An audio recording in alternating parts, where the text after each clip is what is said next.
Okay, can you all see the slides? Joanne, can you see? Yes, yes. Right. Well, thank you everybody for joining us today. Good morning, good afternoon. We are really happy that you're here for this event on writing policy position papers, building on and from Vannevar Bush's signature text, Science, the Endless Frontier. This event is organized by the Journal of Science Policy and Governance as part of a larger partnership with the American Association for the Advancement of Science and with support from the Kavli Foundation. And we would like to thank our partners for this. You're coming through with a lot of static. Does anybody else hear that? Yes, it's the same for me. Yeah, I did. If people could please be sure to mute, that may help. Yeah. Please mute. Yeah. Okay, let me just.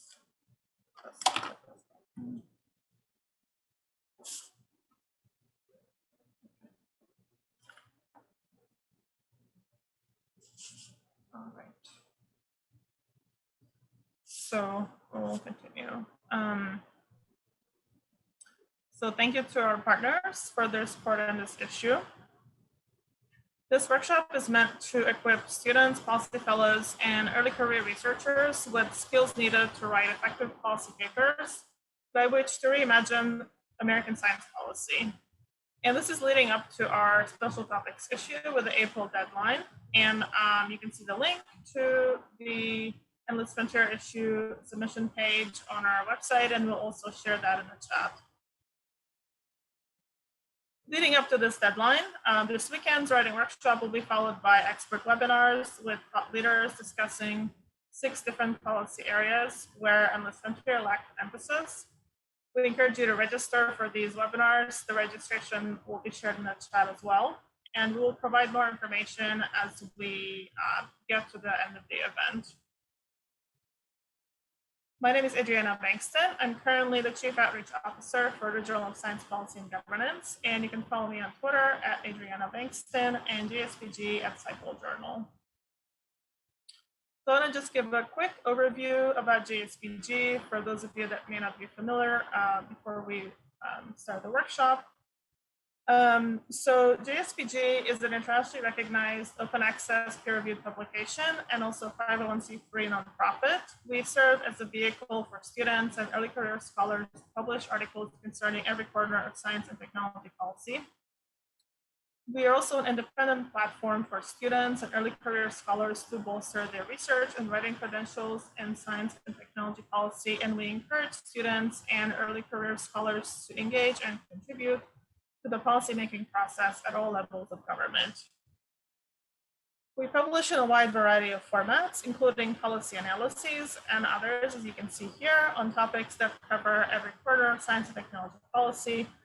Relevant to today's would be the government university industry interfaces, health, scientific research policy, STEM education and workforce, and more.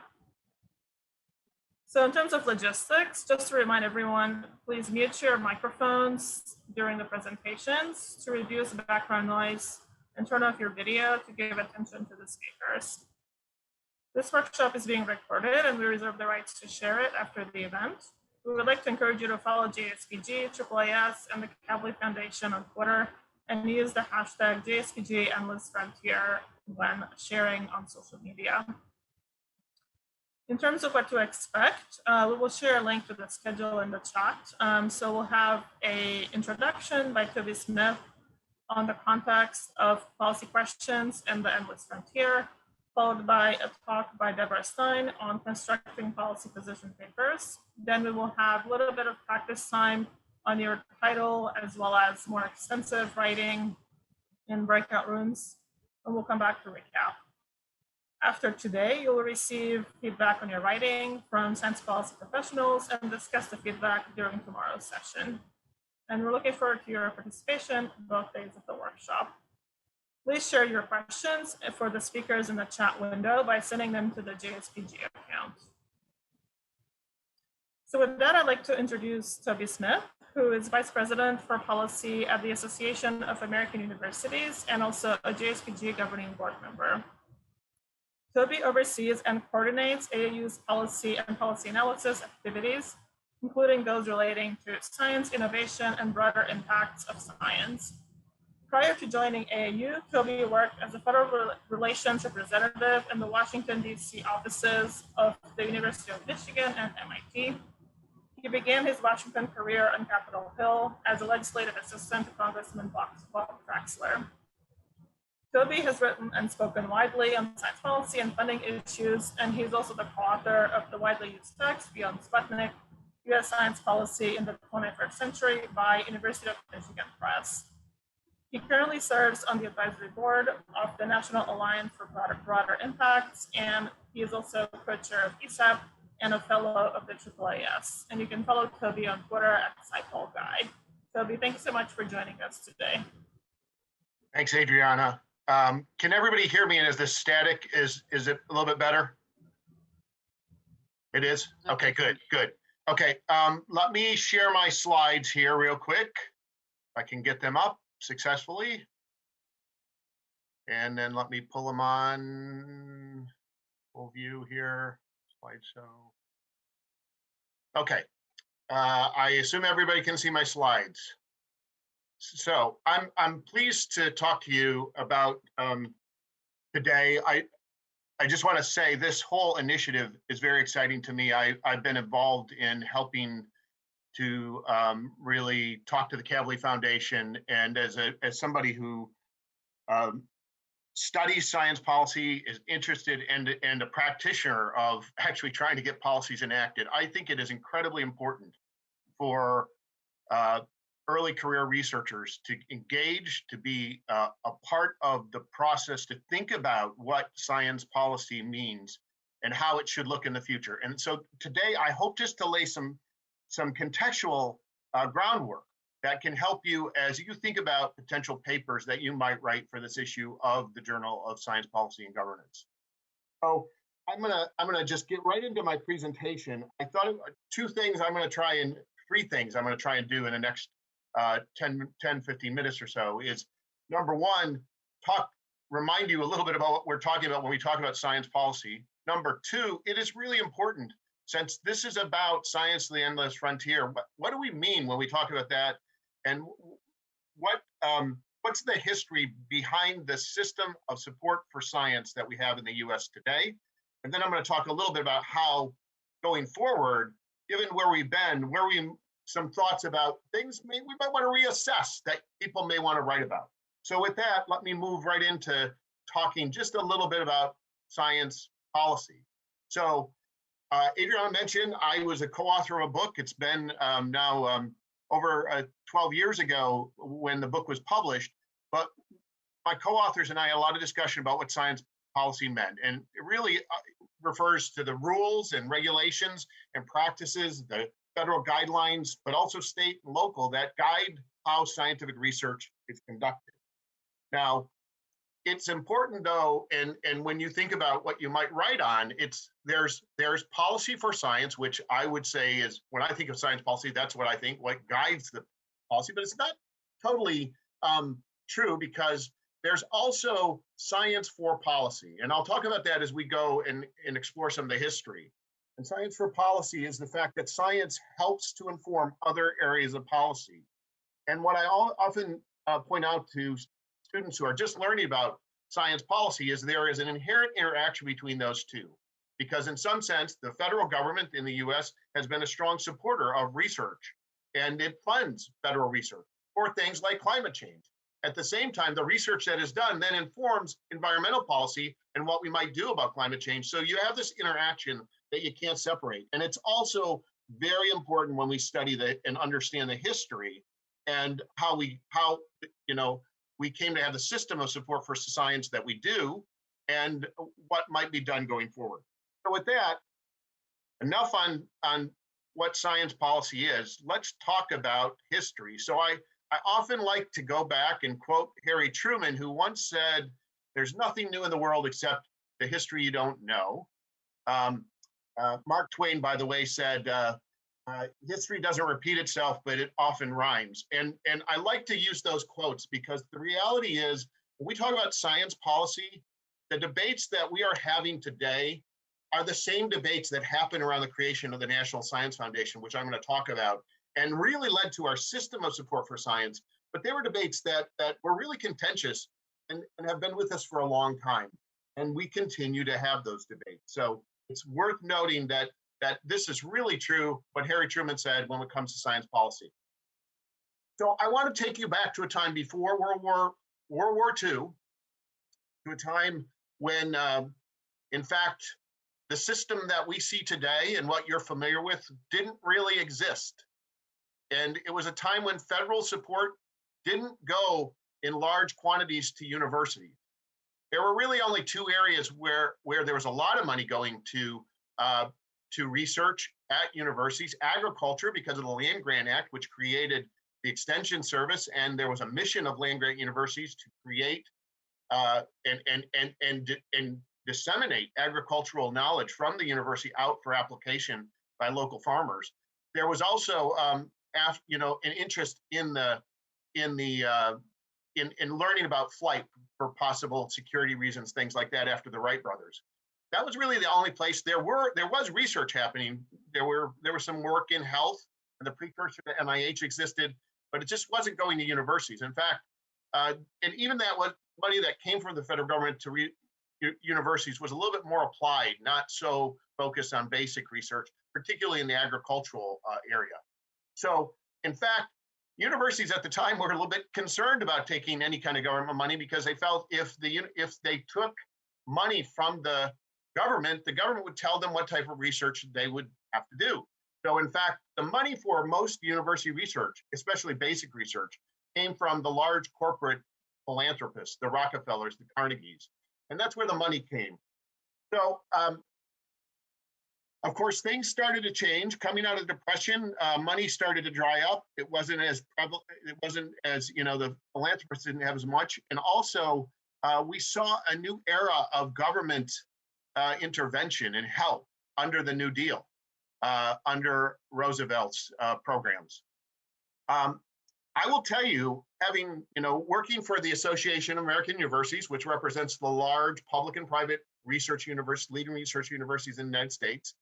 If I go back, there were some major debates within the AAU about whether our university should take federal money, and there was great resistance to it. And there are actually minutes from the fall AAU meeting in 1937, where there was pretty hefty debate between some of our presidents about whether they even wanted to accept federal funds if they were available. Along comes World War II, and enter a guy, a conservative engineer, who was then heading the Carnegie Commission for Scientific Advancement here in Washington, D.C., named Vannevar Bush. And so let me talk about Bush. Bush was really recruited by FDR, and it's fascinating in these days of incredible polarization that FDR reached out to a conservative, and Bush was pretty much, I would say he was a Republican based upon what I've read. And but he asked him to oversee, he valued him for his knowledge of science, and he asked him to oversee the war-related R&D effort. And he headed the then Office of Scientific Research and Development, which really led to not only the development of the atomic bomb, but other advances used during the war. Precision-guided bombs that were developed, and new technologies there, radar.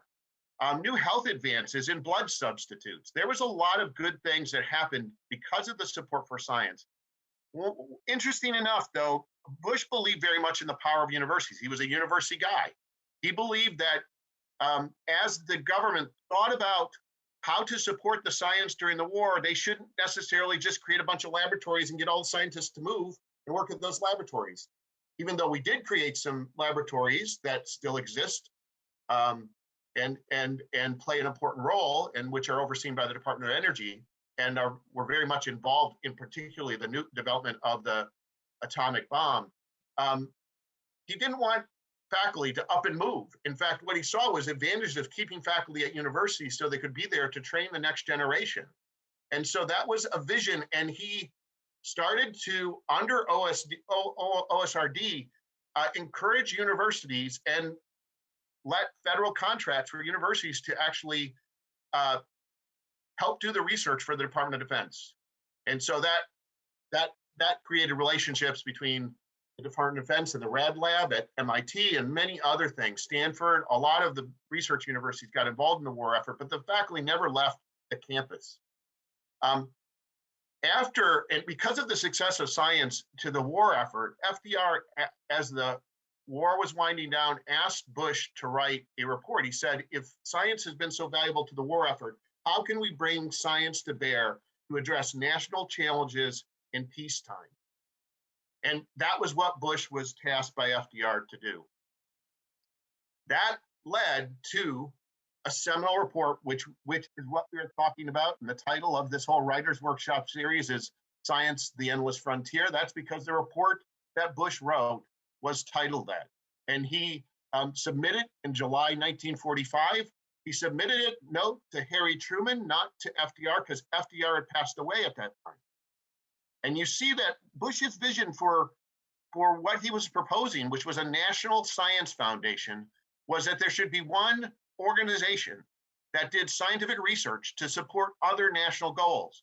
Specifically, those goals that he looked at were health, prosperity, and national defense. And when we think about prosperity, think of it, he was really talking a lot of economic prosperity. So that was kind of the focus, is how do you bring science to bear? And he believed one National Science Foundation should be the organization to do that. And they should work, and it should do the science that supported missions of the other agencies. And that's important to note, is that was what his vision was. I'll explain here how his vision didn't exactly work out the way he had planned. So 1945, Science of the Endless Frontier is presented to President Truman. A day later, 2 Republicans in the House and Senate introduced legislation to enact the proposal to create this National Science Foundation. It is interesting because there were others who felt that there should be a post-war science and technology policy. And one of the most prominent individuals was a New Deal Democratic senator from West Virginia, Harley Kilgore, elected to the Senate in 1941. Kilgore in 1942, mind you, introduced legislation that actually proposed to create a national, not science foundation, but national technology foundation. And that's important. I'll explain why. He was more focused on technology. Bush was more focused on science. And what's important, I'm going to go through here now, is some of the debates that happened between Kilgore and others on one side and Bush on the other about how to fund science and what that post-war science policy should look like. So there are a lot of issues that were debated after that legislation was introduced in 1945 about creating the NSF. One was, how do we fund research? Should it be done geographically, where each state gets some block grant money and then funds it to universities and they get to decide how to spend it? Or should it be based on merit? Bush believed very strongly that scientists were the best able to define what science should be funded.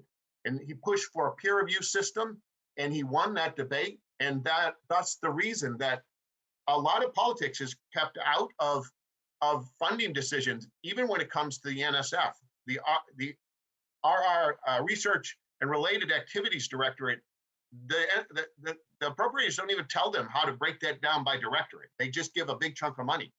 And it's really been up to scientists to determine that. And the peer review system is driven by scientists. So scientists determine what is most appropriate to fund. Versus the geographic diversity perspective, which, by the way, other countries chose that. The UK often did fund a lot of its universities at a certain level, and they got a chance to figure out, then they determined how to spend that money. It wasn't necessarily done through federal agencies or through peer review. Who appoints the NSF director? Bush believed, just like science, what science we do should be determined by scientists. Who appoints the NSF director should also be determined by scientists, and he felt that the National Science Board should pick the NSF director. This is interesting because in 1947, the House and the Senate actually passed that bill to create the NSF. The only problem was, at the end of the session, Harry Truman pocket vetoed that bill, and so it had to be taken up the next Congress. He did that in part because he felt he should pick the director of the National Science Foundation, not a group of scientists on the National Science Board.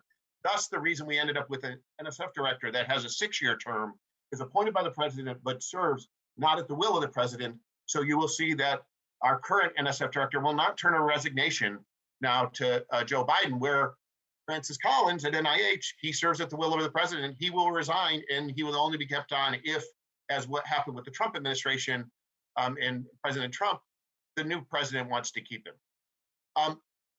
Who owns intellectual property? Interesting, Bush believed that the inventors and/or the universities to which contracts or grants went should keep the intellectual property. Important to know, Bush did not win that discussion.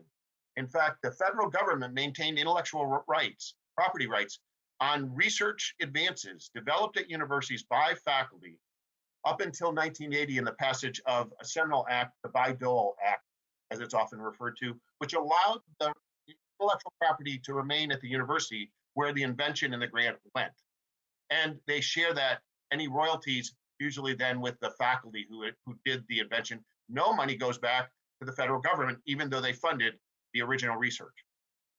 Interesting enough, social science research, always a big debate even today. Bush did not believe the federal government had a major role in funding social science research. So it wasn't a part of his vision for what the National Science Foundation should fund. And in fact, it wasn't until 1991 that social sciences really found a home within the NSF in the SBE, the Social Sciences, Behavioral, and Economics Directorate. The last thing I mentioned, the Kilgore debate. Bush, by the way, believed, the government's role was really in basic research. Kilgore said, no, we should be funding technology development. Kilgore lost that debate, and it is really why we have tended, more than other countries, not to fund research in that kind of middle space. And this is an important point, which I'll get back to in a second, as we talk about just Bush's vision for how science innovation occurred. What's most important to take from that, it wasn't until 1950 that the NSF bill finally got passed and the NSF was created. In the meanwhile, remember, it was the Office of Naval Research took the lead during the war, and then the other Air Force and Army followed during the war, and they just started to fund research. Meanwhile, the Atomic Energy Commission, the precursor to the Department of Energy, they wanted to understand the human health effects of radiation. They also wanted to see if nuclear fission could be used for civilian energy purposes. So they started to fund research. The National Cancer Institute, which had existed, merged with the National Institute of Health. It was an Institute of Health at the time in 1944. And then in 1948, we had the National Institutes of Health. It started to fund research in support of health. By 1955, so NSF's created. The idea of Bush is it's going to fund all these other missions. In fact, national defense is interesting. You look at the NSF and its Organic Act.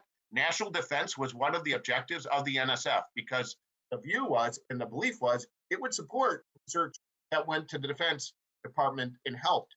And it does, in one way, but DOD was funding research in support of its mission that and these other agencies that NSF's original funding was so low it couldn't support the missions, and its role became to support really blue sky basic research that agencies necessarily wouldn't support, that wasn't mission based, and it was in some sense seen as a stepchild by Vannevar Bush. It wasn't what he imagined.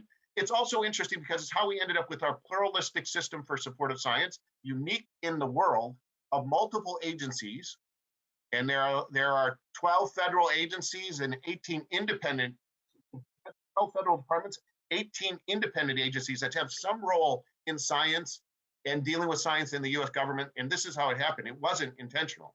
It happened very much by accident, but has been a strength, I think, of our system. I mentioned applied versus basic. It's important to know that Bush's view was that science was, innovation occurred linearly.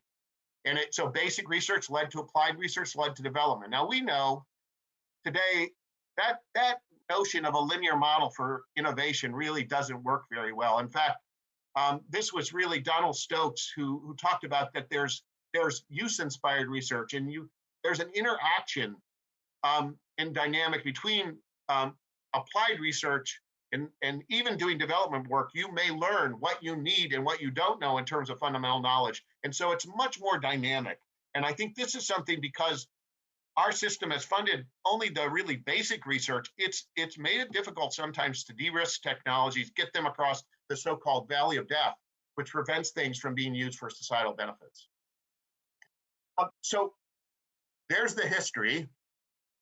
Now I want to take that history and I want to apply it to current day and what I just told you about how we ended up, and give you some thoughts on then maybe how, in light of what we know, like the fact that research doesn't occur in a linear fashion and changes in just how we look at science today versus in the mid 1940s, what things might be different? Well, there's still this question of, is excellence always the best way to fund science?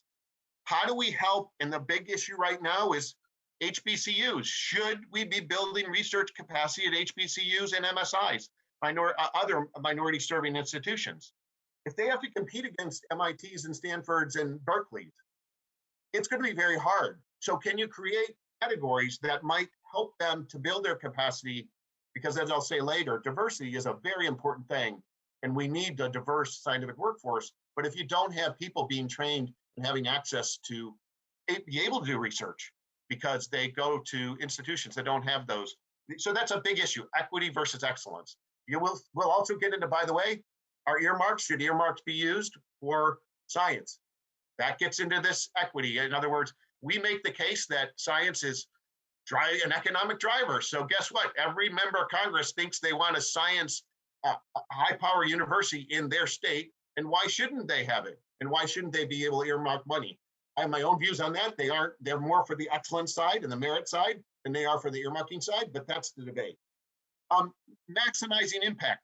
What is the role of scientists? Bush believes scientists should make all the decisions. But let's face it, it's the taxpayers' money that goes into research. So shouldn't the taxpayers have some say in what topics and how science helps to define problems that matter to them? Basic versus applied research, we've already talked about that. Should we be funding more applied research to help bridge that valley of death?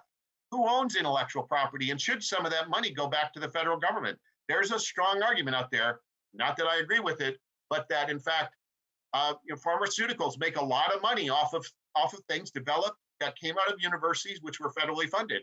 And then that money, should some of it go back beyond just what goes back to taxes to the federal government to support more research? University government partnership. So this notion that Bush believed in, that should be a partnership between the government and the universities, that the universities keep those researchers on campus, fund grants, because those grants will help not only support new innovations, they will support the workforce for the future, the next generation of scientists. In fact, the fact that we have graduate students funded off of grants, unique in the world. It was a brand new idea when it was done in the US. It is the reason we've attracted the best scientists and best students to come here, study, and often stay and teach and conduct science on behalf of the United States. But it's, it's that apprenticeship model. Is that a good thing? It was that you're only training these students to be future scientists, but we know many don't go on to do that. And maybe we need to rethink that apprenticeship model that really grew out of 1945 and Science, the Endless Frontier. We also need to think about, how do we diversify that workforce? And as a part of the partnership, what's the responsibility to train undergraduates well in sciences? Many of my universities, research is king. And so some of the faculty aren't so good at teaching, and they sometimes have felt their job is actually to weed out younger students in introductory courses. That's okay, because their only job is to train future PhDs who are going to take their place. I personally don't agree with that. We have a whole initiative that says that we need to do better at teaching undergraduate at AAU where I work. Direct versus and indirect research funding. One of the things, the tricks that Bush did to get universities to overcome their fear working with the government, he said, we'll give you a large indirect cost rate because you're going to provide the infrastructure for the government to do the research. And we're going to help support that. So with those contracts that were led to universities, there's a 50% indirect cost rate. And that leads to some of the infrastructure and why universities have actually been able to develop. But it's an ongoing debate about what's the proportion of research funding that goes to infrastructure, to administrative support, to directly to researchers to do their research and grants. Science in support of national goals. Remember those three things I said. Bush focused on science to support health, prosperity, i.e. economic prosperity, and national security. He didn't say anything about science to support energy and environment. Maybe that's something that needs to be relooked at. And certainly we have done that, and there's a big debate about how much money should be spent on climate change. Right now, I think you have to look at what does the COVID-19 pandemic mean for where we go in the future, and what does it say? And I think this gets to the, again, to involving citizens, because I worry a little bit that it's great that we've come up with a vaccine, but if we don't have citizens using it, which gets to the next point. Remember, Bush didn't think the federal government had a role in social science, but if we don't understand what drives people's behavior, and they're not willing to take a vaccine, we got a big problem. Because it's great to create a vaccine and that science could do that, but if we don't know how to get people to take it, it's of no value. So social science, I think, is critical, and the role of the federal government. But that's something that, again, wasn't envisioned by Bush. And then there's the role of federal research agencies. And this one, I just want to point out, there's been a debate. There's legislation, the Endless Frontier Act that was introduced by the incoming majority leader, Chuck Schumer, that would greatly boost research for the National Science Foundation. But he wants to change the name of the National Science Foundation to the National Science and Technology Foundation. And he wants money, the extra money, to go to 10 critical areas of technology where we do need basic research in them, but we also need to move them out quickly. Areas like quantum computing, advanced manufacturing, robotics. Those are some of the areas that are in that bill. But it's sparking this debate again about what's NSF role. Is it just to support basic research? Should it be more applied? So these are some of the things I think, as you think about writing, that link back to the Endless Frontier that you want to reconsider. I wanted to put this chart in here. Debbie pointed this chart out. Debbie Stine, who you'll hear from next. It gives you some ways to think about the different trade-offs, and they relate directly to what I said. I'm not going to go through all of these, but they're kind of those, debates that happen in science policy. Should we be more conservative and fund, we fund peer-reviewed stuff, but what are really the high risk, high return, and how do we make sure that gets funded? Or how do we make sure we're diversifying the scientific workforce versus, other issues? How do we make sure that young career faculty and people entering into the scientific workforce aren't competing against those who've been in the workforce for a long time, who everybody knows and have perhaps a unique advantage in proving their research is better than somebody who's just starting? If you can't get your first grant, you won't last, and we won't have a scientific workforce. These are some of the things. Just look at these trade-offs. Hopefully they'll be helpful. We already went through this, but just remember all these issues that I talked about. There's going to be these upcoming topical workshops, and I just say we just did our prep call. I'm going to moderate this first one on maximizing economic and societal impact. We got a great panel, and I know the panelists for these others. Please, take advantage of the fact that these are happening. These will be really excellent. The first one's on maximizing impact of scientific investments. Second one's on the 29th of January is on public health. Third one is on training undergraduate and graduate training in STEM. The fourth one is on that environmental issue I mentioned that wasn't really imagined in the original Endless Frontier. The fifth one is on excellence, that merit issue I just went through, that was something Bush believed in, but does it again hurt in some ways to bring in institutions like I mentioned? Right now, the debate is about MSIs and HBCUs, but there's other issues that come into play there. And the last one is, how do we engage the public in these discussions? And given that they do have a critical role in U.S. science policy. So with that, I don't know if we want to take questions now, Adriana, or we want to just turn things over to Debbie. Yeah, I think let's just move on for now. Thank you, Toby. Share this thing again.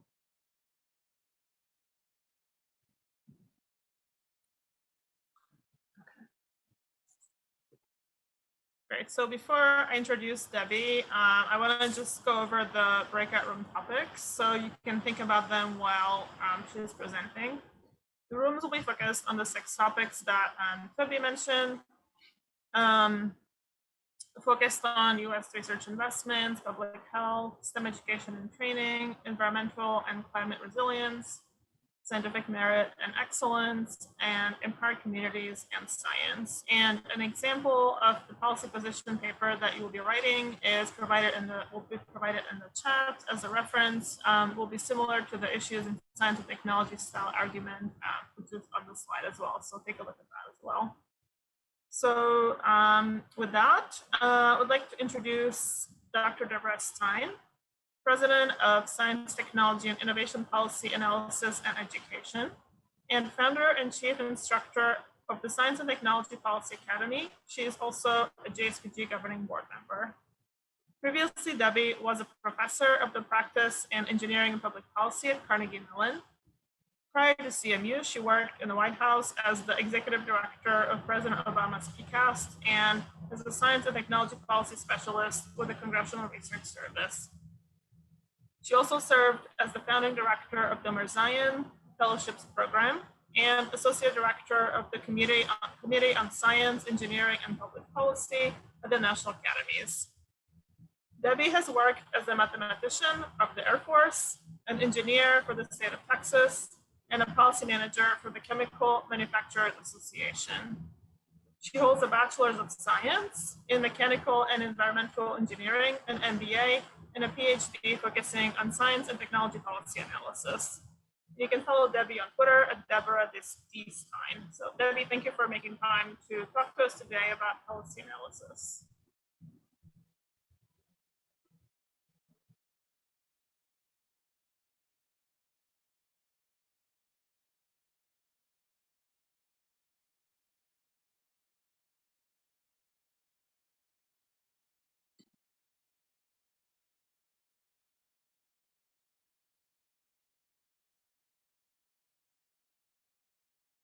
Okay, can you guys hear me?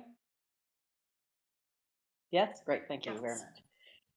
I'm really pleased to see a good number of you who've been in my Science Technology Policy Academy classes that I just started this summer, and it's been beneficial for me to kind of get a better understanding of how people. But what students and so forth want to learn and so forth. Just before we start off, I did want to mention that I saw some question about sharing slides. I'm sure that I'm definitely willing to share my slides, and I imagine Toby's willing to as well. So I presume, Adriana, that's like not a problem to do in some fashion. Just so that just to avoid some questions later. So what I'm going to talk about are, how to develop a policy position article, and then, I'm going to begin basically with how to differentiate it from other things that you might have seen. As you heard, my bias is I'm an engineering person. I'm more in science for policy, as opposed to Toby, who's more like policy for science. So you'll sort of see that in all the things that come through on my side. So this is, I thought it'd be good first to start out about what a policy position article is and how that differs from other kinds of communication you might have seen. So the first is what I typically do. What on my consulting side is I develop policy neutral reports. One is at the Congressional Research Service, which is a think tank for Congress. That's all I did, and I was trained in great depth through definite attacks on my writing to make sure I was as neutral as possible. I like to tell people when I interviewed for the job, they were worried that I could not be neutral, that I would favor research funding too much. And so I had to prove to them that I could write like 10 reasons not to fund research. So that just to kind of give you a framework for that. Then we have what we're going to focus on, which is the policy position articles, which is like, say, issues in science technology, which I'll show you sort of later, which is kind of like the long op-ed format. And the Hill which is the example, it's a Capitol Hill newspaper where you might have like a shorter op-ed. And those are things you see in newspapers and other places. And then there's policy advocacy. And I think the best example of that in this world that says, hey, I am really an advocate for policy, makes it very clear, is research, exclamation point, America. So here's an example of a Congressional Research Service report. This one is on the Office of Science Technology Policy. I wrote the very first version of this in about 2009. Somebody else took it over when I left CRS to go to the White House. And I thought this would be pretty good because it kind of shows you how to do neutral analysis. So for example, if you look here on issues and options for Congress, it talks about, sort of the title, roles, and responsibilities. And it basically says, okay, well, some people think that there should be both a director for OSTP, who's not as political as assistant to the president for science and technology. Those two roles are combined now, and some people think they should be different. And so that's like one issue that people talk about on occasion. The difference is how much control Congress has over who's in that position.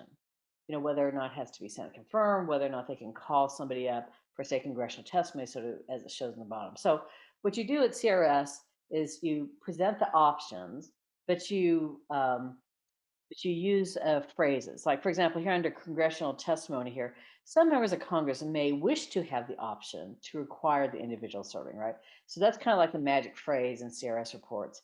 You might want to have this option. And even if you look at this brief summary over here, you'll see that it works exclusively for Congress. It provides policy and legal analysis, regardless of party affiliation. And it's authoritative, confidential, objective, and nonpartisan. And that's like super important. I used to tell people like these reports I did was just like a third of what I do. The other 2/3 were writing private confidential memos, talking to congressional staff over their phone or via email and things like that. Everything is peer reviewed, like 4 levels of review, even if it's like an email. So this is Research America.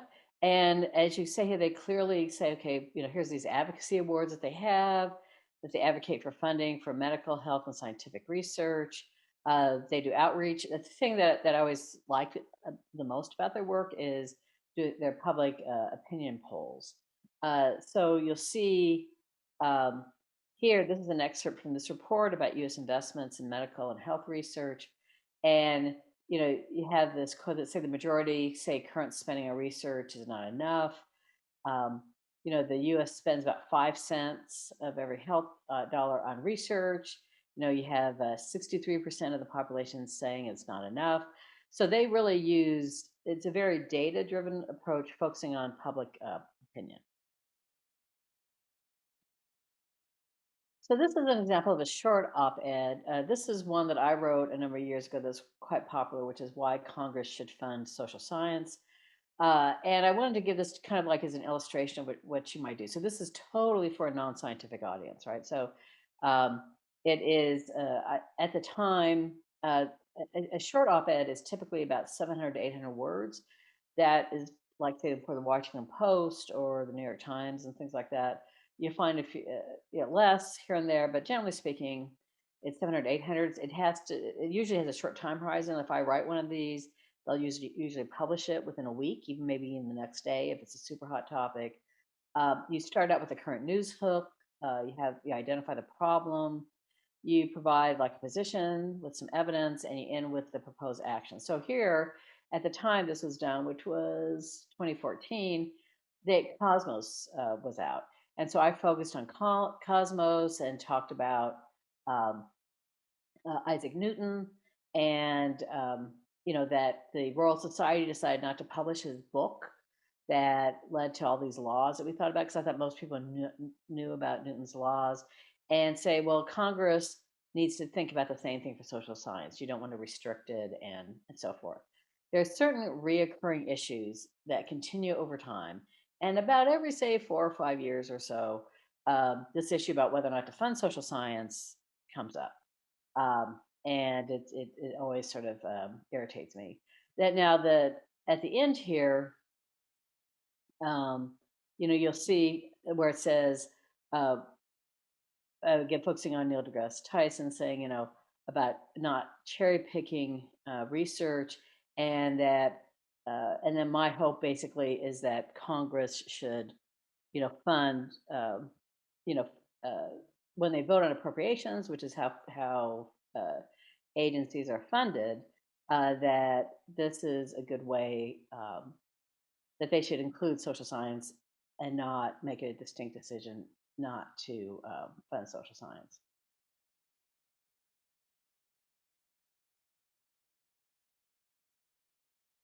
Okay, so this is the main model that we're using for this activity that you guys are undergoing. So, oops, sorry, hold on, I'll go back one. There we go. So here, the issues of science technology is not really read by the general public. It is where you share ideas with sort of a broader S&T focused audience. It's managed at the National Academy of Sciences. And so it's people who are generally informed about the issue. It's accessible. You can access all the articles online. But the idea is to be sort of be challenging yet constructive discussion contribution. Like I personally have always wanted an article to write an article about like why I think tenure is a bad idea, right? That's kind of a radical thought. Well, if I ever decided to actually really do that, issues would be a good place to place that article. Um, so it so there's lots of interesting kind of like thought pieces that are in here, but they are, you know, written by people in the community. You know, they tend to be evidence based, and it's something that you know, most people, you know, people in the S&T community find them interesting. So, okay, so I just wanted to go over the guidelines, not because you'll be submitting necessarily to this, but just just to kind of show you what you should be doing and what you're doing for JSPG. So first, analyze and provide original perspectives on current topics in S&T policy. Recommend actions by government, industry, academic individuals. One of the most common problems I see in student writing is uh, they say, you know, that we should have a carbon tax, right? But that's not enough if you really want a policy to be implemented. Who's going to implement the carbon tax? How much is it going to be? You know, and what's the carbon tax going to be on? It's going to be on stationary sources. It's going to be on mobile sources. You know, there's like so many things if you really want to have policy that you have to think about. They notice it says analytically rigorous, so I'm going to sort of go over that as to how you can do that aspect of it. It's written for educated, non-specialist readers. Their features are 4,000 to 5,000 words. Their perspective essays are 2,000 to 2,500 words.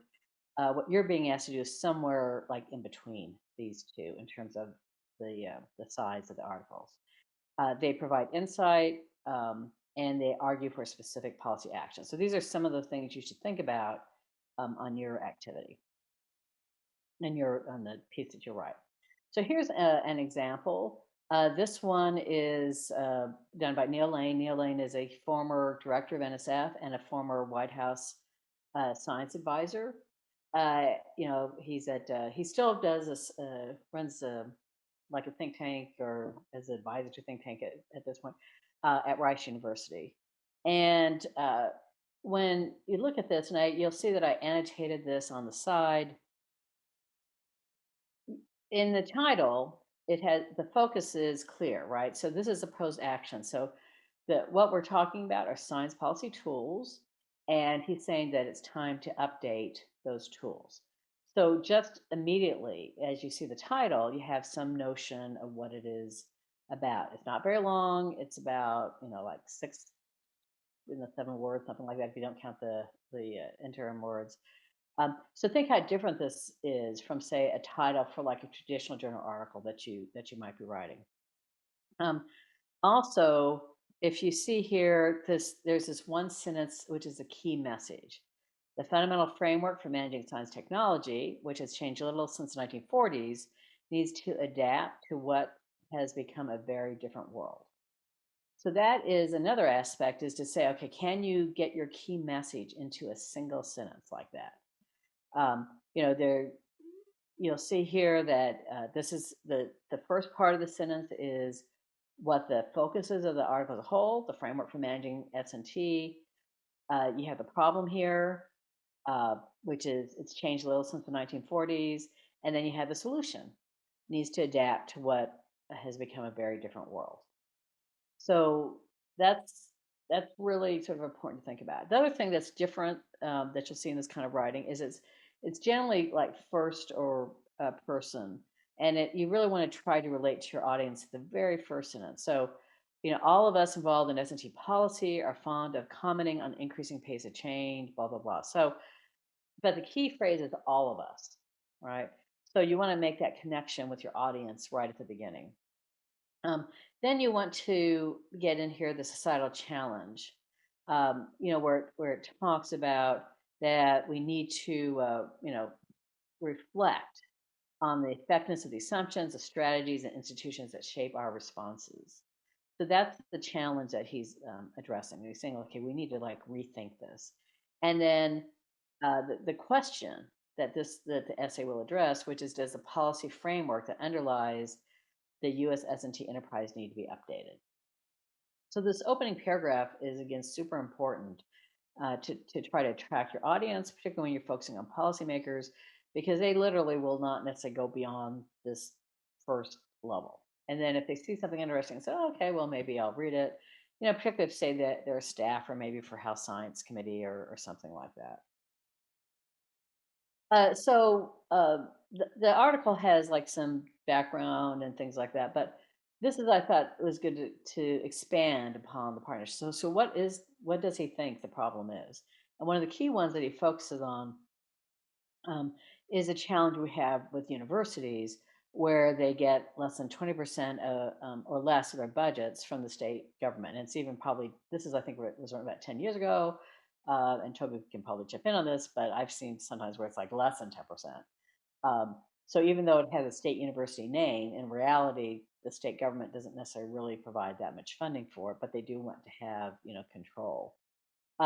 So this sort of creates a challenge because there's like all these uncoordinated federal regulations, and then you have the overhead reimbursement rates, which are like a killer, and so forth. So here he's talking about the problem, and then the next part he's saying, okay, well, this is how I think the problem should be solved. I think we need an enhanced interagency mechanism to coordinate S&T related activities, share information, work with Congress, and so forth. And then the second part is also important because he says this is what's happening now. This is the status quo. We have a National Science Technology Council, but that is not meeting our needs. And so we really need to rethink this. So it's really important to acknowledge the status quo, acknowledge whatever's being done now, and then say why that does not work. So you'll see here again a personal perspective. That is also, often a key element of these entities, this kind of writing. Those of us who have struggled in the labyrinth of S&T policymaking have often dreamed that some wise reorganization will come along, but waiting for that to happen is not a likely path to progress. So he again is like using this to say, okay, this is why we need to take action. What we're doing now isn't working.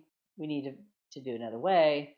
And then he gives ideas for implementation options in terms of who could take the next step. So again, you want your noun, your subject with your verb. Don't just say, put in a carbon tax or establish a roundtable, whatever. Who's going to do it? How, otherwise it's not something that's really implementable.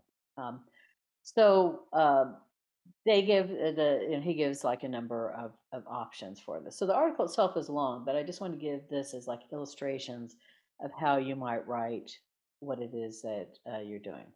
So here's my summary of all the things that I just said, which is basically, what societal problem are you trying to solve? Who's your audience? Why should they care? What's the challenge with the current policy? Provide supporting facts for that. What's what is your policy option proposal to respond to the challenge?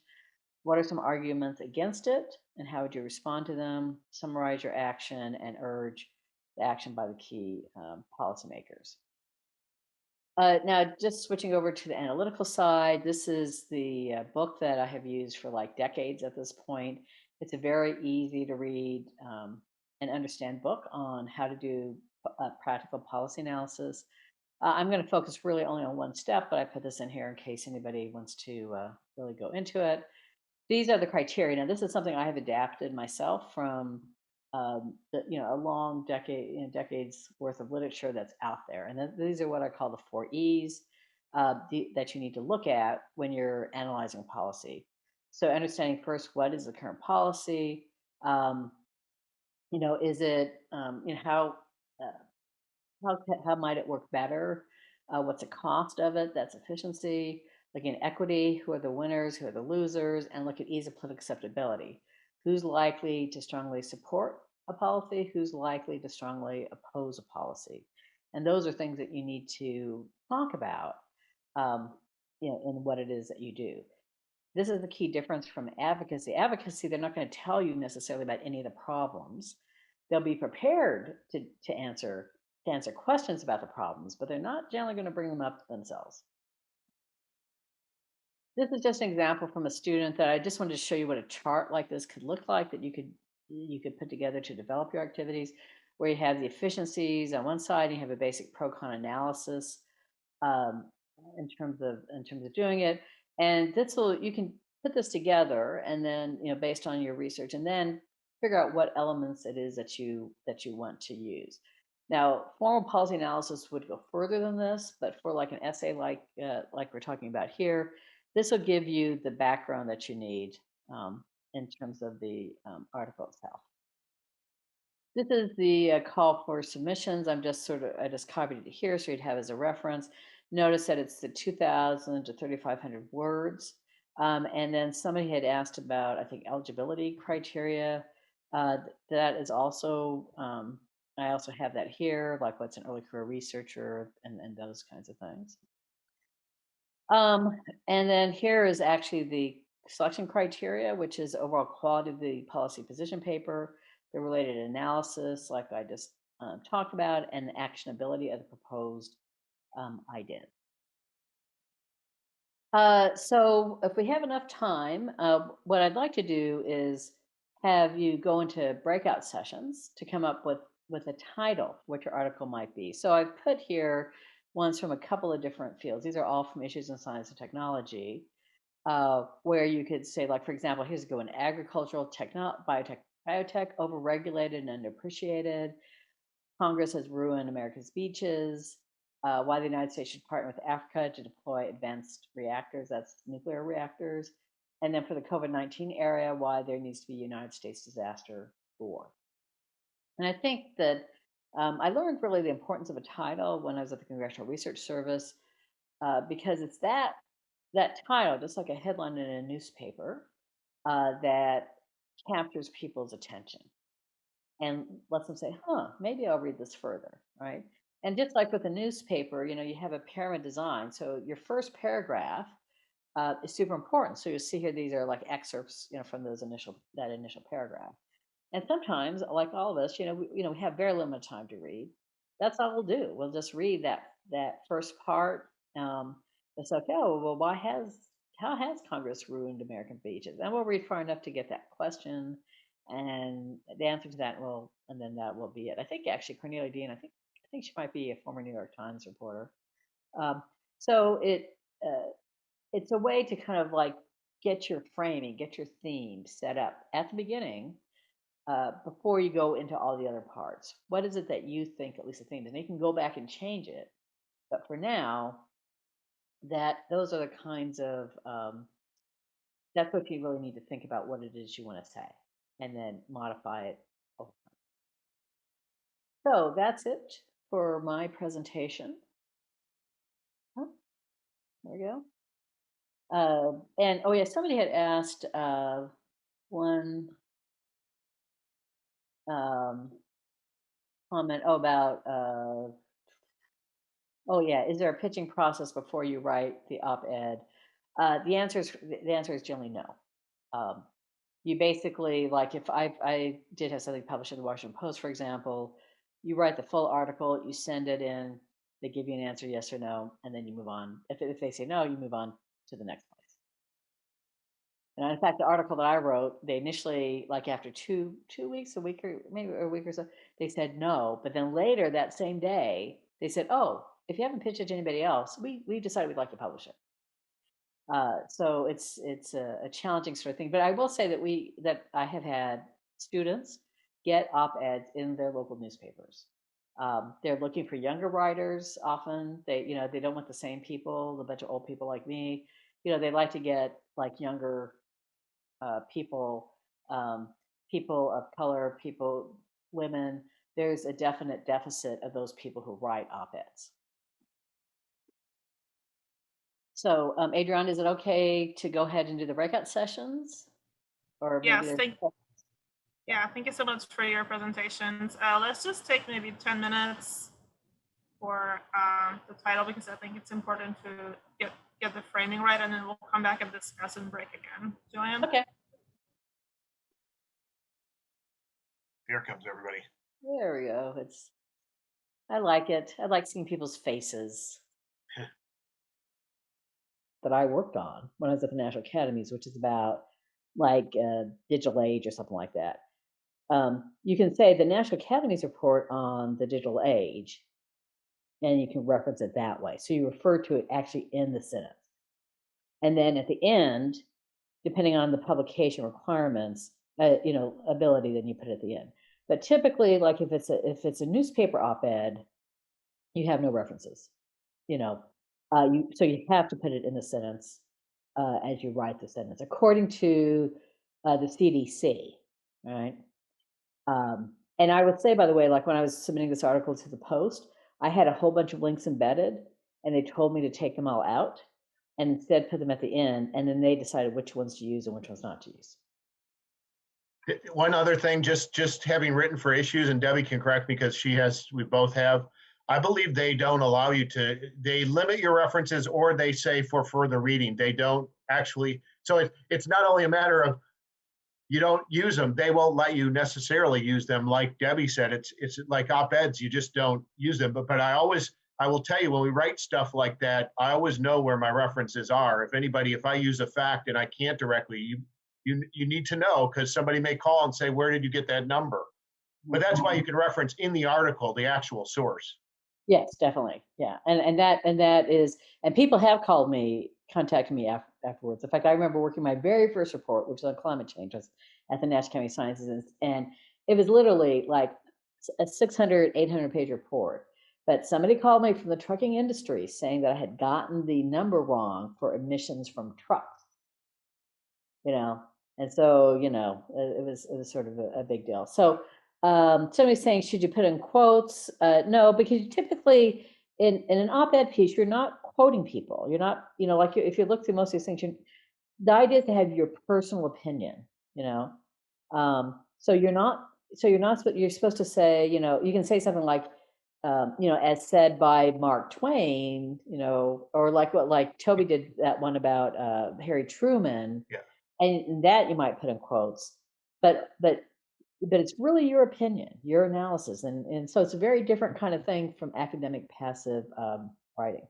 Yeah, the only thing you need to put in quotes is direct. I mean, if you're directly taking somebody's words, it has to be in quotes. But otherwise, you need to change the words and make sure you're not lifting from any other text and that it's in your own words. Right. Exactly. Yeah.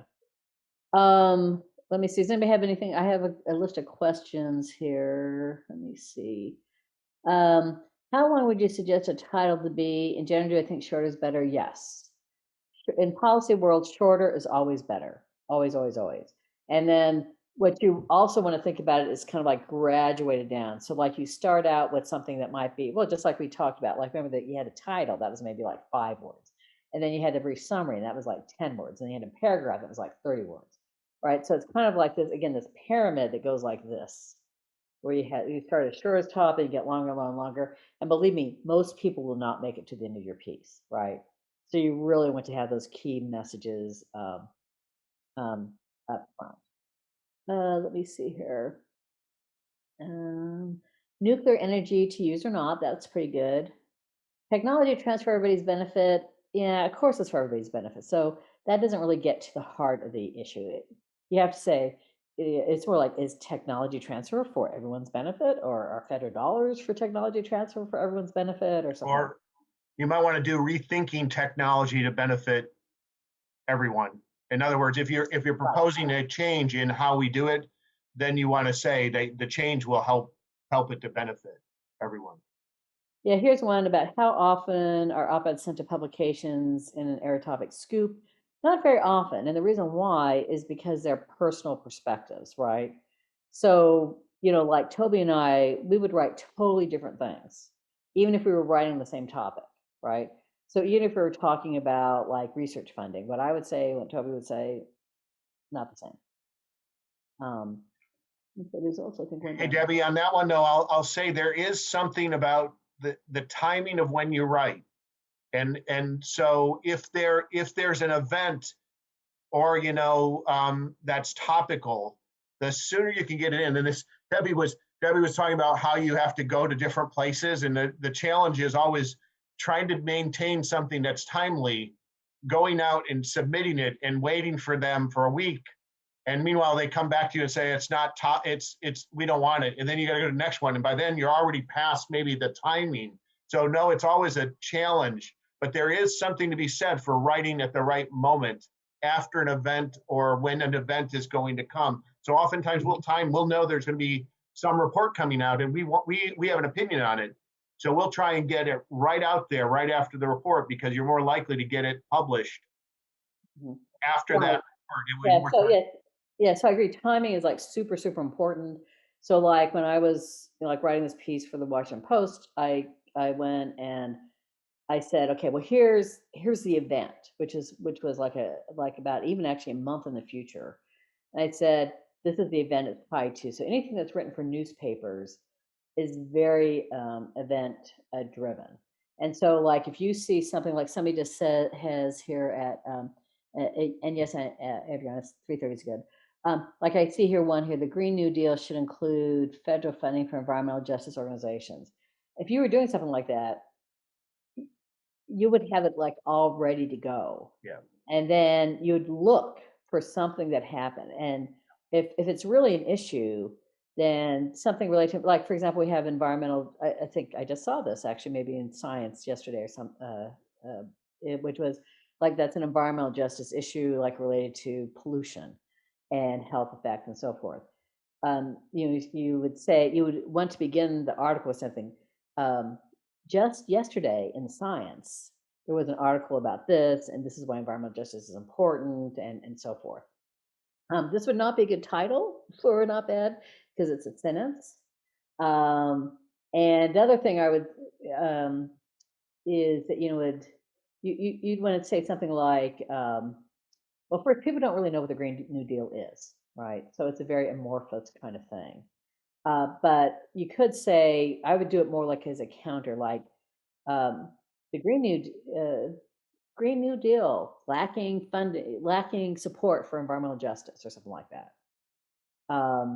So you want to again make it just into a few words. Okay, so I'm putting the title. Let me see. How catchy, dramatic should the title be? Not try to balance being striking versus tamely stating conclusion. The answer is you want it to be as striking as possible. There's no reason to downplay it. You just go as far as the facts will take you in terms of in terms of doing it. Okay. How to advocate for a topic solution that's specific to U.S. territory. Yeah, so for something like, if it was, say, Puerto Rico, I would pitch it not only to whatever Puerto Rican newspapers there are, but I would pitch it to whatever city in the United States has a lot of residents from Puerto Rico, which I would guess would be somewhere in Florida now, like Miami, because there were so many people that came in from the hurricanes. But yeah, like the New York Times will take pitches from other things. Like they've written plenty about Pittsburgh as an example. in all sorts of different ways. So the national newspapers, will take those. And you should also know that there's more than just the more, like almost all of these, particularly the New York Times and the Washington Post, they have ways to publish things that on their website that are beyond the official newspaper, and your chances there are much higher for publication than the few that make it into the actual printed page. Okay, so I think I'm out of.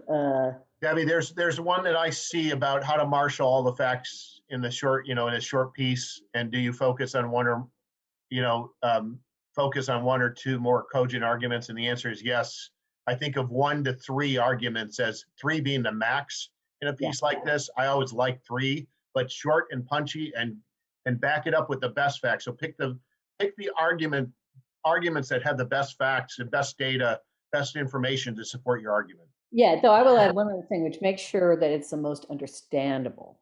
Okay, so you got to use analogies that reference things to people's everyday life. So even if you put 1, that's really important.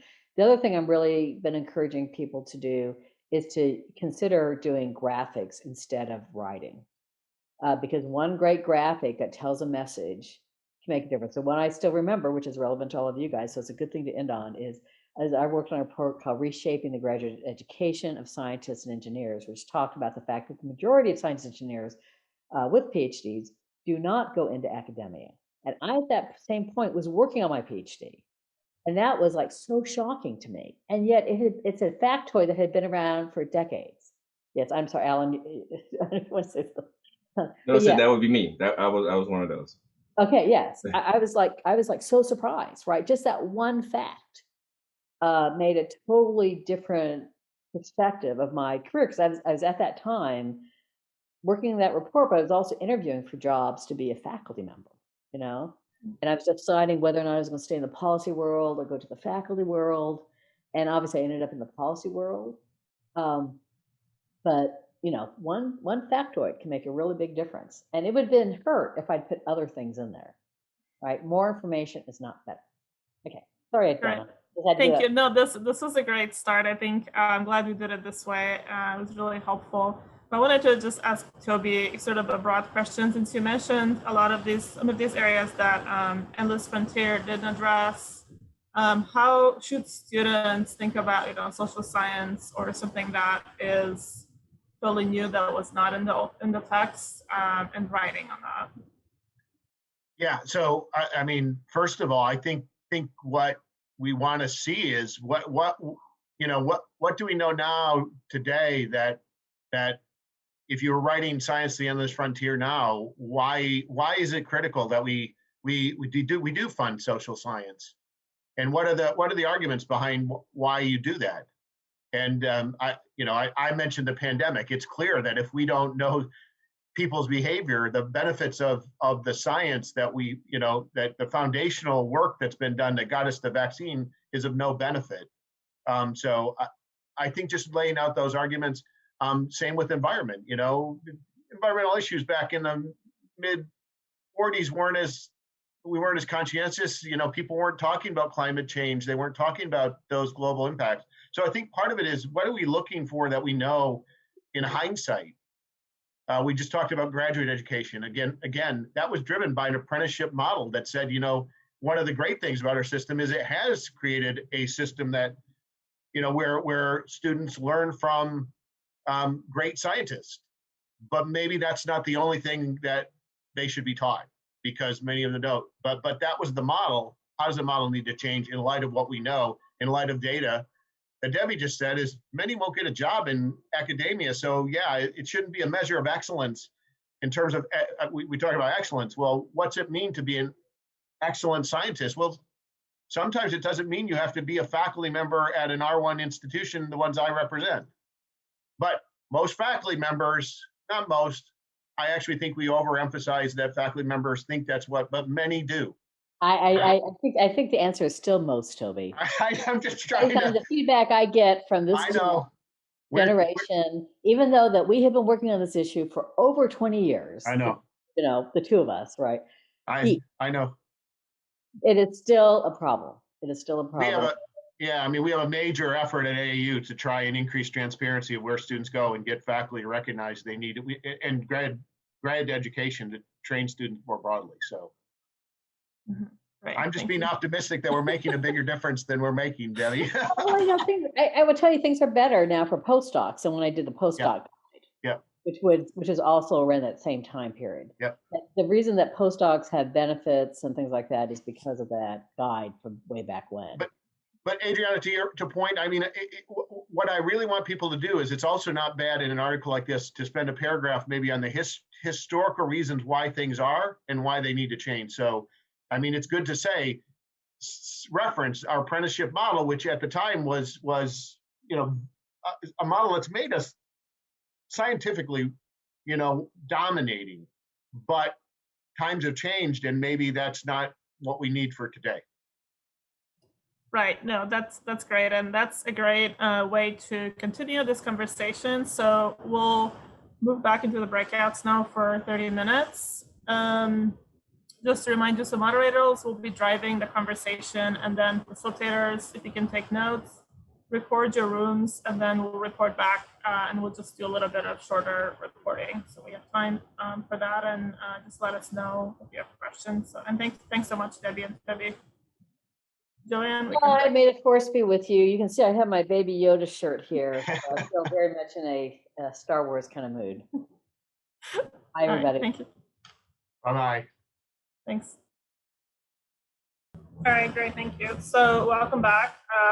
Hopefully you had enjoyable conversations. So we have less time to report back than I was hoping for, but I think we can still get through sort of the gist of, if you can say what is the problem that you're addressing, what solution did you come up with, then how do you think that will advance the future of science policy? So we'll start with Eileen.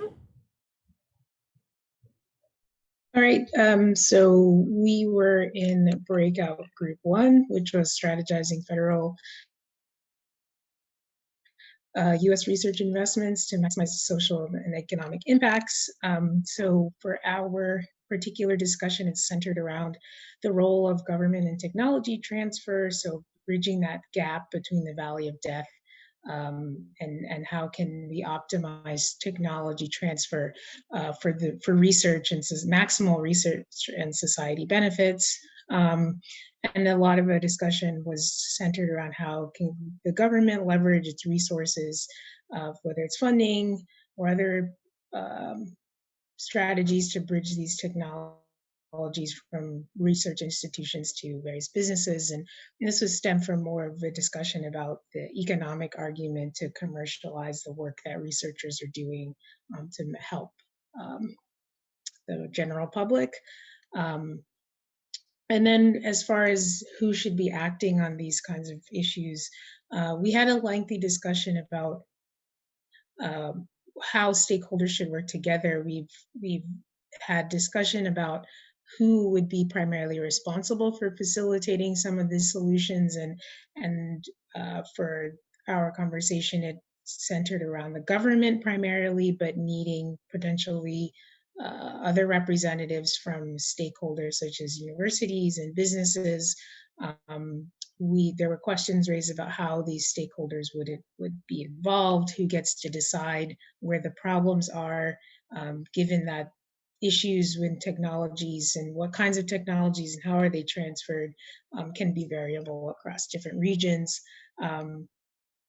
We had discussions centered around facilitating these stakeholders in networks such as accelerator hubs or SBIR programs. We discussed looking at other models and government programs and thinking about what systems can we put in place to help facilitate technology transfer effectively. Some of that included modeling government programs such as accelerator hubs, public-private partnerships such as Operation Warp Speed. And we also had a brief discussion about including the public in these particular solutions to these problems, and how how much to involve the public, and it gets complicated in terms of the expertise and how do we best facilitate the public who are the ultimate benefactors of some of these solutions. And so that kind of was where we ended up.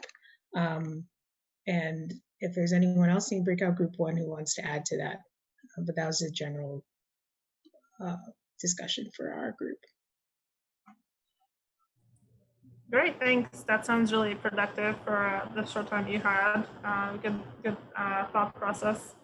So let's move on to Kellyanne.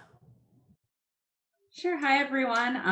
I was in breakout room number 2, and the topic was optimizing U.S. science policy to respond to public health challenges. And for our discussion, we focused on encouraging COVID-19 vaccination. And first, we kind of focus on the fact that the greater issue related to that is vaccine hesitancy in general. And so we had some discussion around general vaccine hesitancy and the issues with that versus what issues are specific to COVID-19 vaccination. So things like kind of the quick speed of turnaround between this, the virus discovery to vaccination, and safety issues and regulatory issues inherent in that. And then from there, we went on to focusing in on our stakeholder. And obviously with vaccine distribution, there are lots of stakeholders and there are lots of layers to go through from the federal government all the way down to an individual receiving a vaccine. And so we did have some discussion around with a policy brief, how do we go from a complex problem to focusing more narrowly on a specific stakeholder and a specific issue when you have a large topic like vaccine hesitancy. And so for our group, we focused on rural healthcare providers as our stakeholder and vaccine hesitancy, both amongst the healthcare providers themselves, as well as information that goes from the provider to the patient that is receiving the vaccine. And within that topic, we discussed education in rural areas, ways that information about the vaccine is reaching those providers in healthcare in rural areas, for example, webinars, how much is the digital divide playing into the accessibility of that information in reaching rural parts of America. And then we also talked briefly about the capacity of public health workers to actually reach rural areas related to the COVID-19 vaccination. And that was all we got to in our breakout room. So we weren't able to get to the solutions per se, but we had a great conversation. Great, thank you. Yeah, that's certainly very timely, and hopefully they can have more discussion tomorrow with reviewers and other folks. So thank you for that start. Let's go to room 3, Paige. Hey, folks. So for our breakout room, we had the discussion about redefining excellence in undergraduate and graduate STEM education, basically redefining what the future holds and, figuring out how to change that definition of what excellence actually looks like. So redefining it to include equity. And so some of our stakeholders, we of course talked about deans of graduate schools, administrators, faculty, students, as well as federal agencies and their designation of funding. The stakeholder that we said should act on this problem, we kind of couldn't decide. We were between Congress with the Senate Democrats and federal agencies, with the current landscape of the problem being that grants and designation of dollar/funding often don't go to minority serving institutions to carry out scientific research. So there is often excellence attached to the big names like MIT or Harvard, and they get the money to carry out these research, but it's not necessarily serving or helping those who are underrepresented in science. So we also had a discussion about how the metrics for allocating funding should be changed. So, GPA, grades, GRE, quite a few schools are removing the GRE for admitting students into schools, but also just thinking about how when funding or grants are designated, it's also about the amount of publications you put out, and also the name of your institution. So there are just so many problems that could be solved within this issue, or so many things to discuss that we couldn't really come down to one.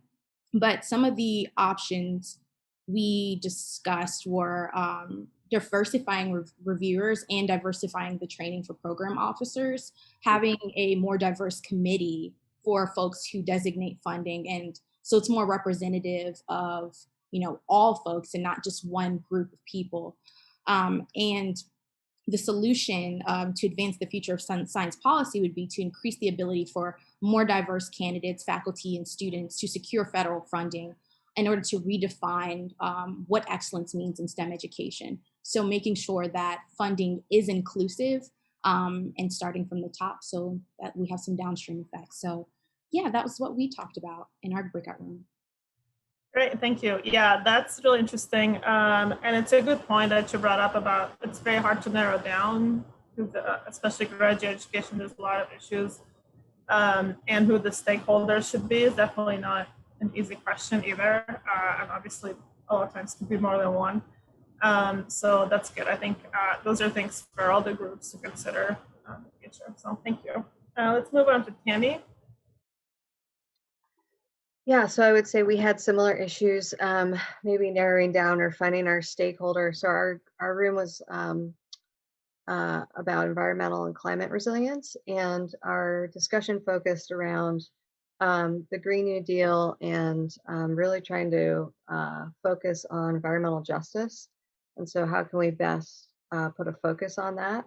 And so we we're not exactly sure the best way to go about getting this implemented, but our solution really would be to, sort of in our piece to look at the environmental justice organizations that have been effective and see which programs already exist to connect with them, and then so which federal programs already interface with these groups, and then look at which one of these programs the Biden administration would favor sort of funding and building up. And so that was sort of where we went as far as trying to put an emphasis on environmental justice organizations. We also talked about how we might be able to rephrase it a bit about whether or not the administration has a role in funding this, or trying to make it more provocative by saying the Green New Deal can't ignore communities, to make it a little catchier. And then we kind of talked about how to, if we can't really identify the exact stakeholder we're looking for to get this this proposed, impact of what we want to happen, to how to go about figuring out putting those pieces together to figure out we have the problem and we have the solution we want implemented, then how in government does that go about happening, and how can we make it happen? So that was really kind of wrapping up our discussion. Great, thank you. Yeah, so two points that stood up from what you're saying about looking up the background of what already exists, which again is a good common thing for all the groups to do, and also the political landscapes. Obviously, we are going into a new administration. How will that affect a lot of these issues, not just for Tammy's room, but these are things to consider as your issues that you're working on will fit into sort of the larger landscape and what that looks like around that time. So thank you. Alex? Yeah, hey everyone. I know we're limited on time, so I'll try to wrap up quickly. So our topic was patching the pipeline, reassessing the evaluation criteria of scientific grants in a post-COVID world. So what we focused on was COVID-19's impact on scientists' productivity, especially those from disadvantaged communities. And we tried to find a solution of how to address those impacts in the most equitable way. So our stakeholders were early career scientists, and one of the policy options we explored in depth was actually normalizing the metric of productivity. So taking the amount of productivity a person has, let's say 2 papers, and normalizing it for the time that they're actually working. So we looked at some other options, such as teaching, public interfacing roles, and scientific communication roles, and expanding the actual definition of excellence and scientific merit as well. And then we touched upon the effectiveness, efficacy, and equity of the first policy option. In effectiveness, we wanted to cite case studies in which this normalization metric had been used previously for public or natural disasters, or in cases where you are suspending normal definitions of productivity due to some pandemic or natural disaster. In terms of efficiency, we wanted to relate this, look at the correlation between actual excellence and benefit. And then in terms of equity, of course, we think that promoting retention would help with recruitment efforts and future broadening participation in science as well. Thank you. Thank you. Yeah, that's a really important topic. So 2 things that from what you're saying. One thing is defining some of these concepts, because I think a lot of times you might define it, redefine. So in the context of Vannevar Bush, also, some things are probably defined differently than they are now. And the other thing you mentioned is metrics. So that's also something for all of us to think about what that looks like for our topic. So thanks. And Meredith?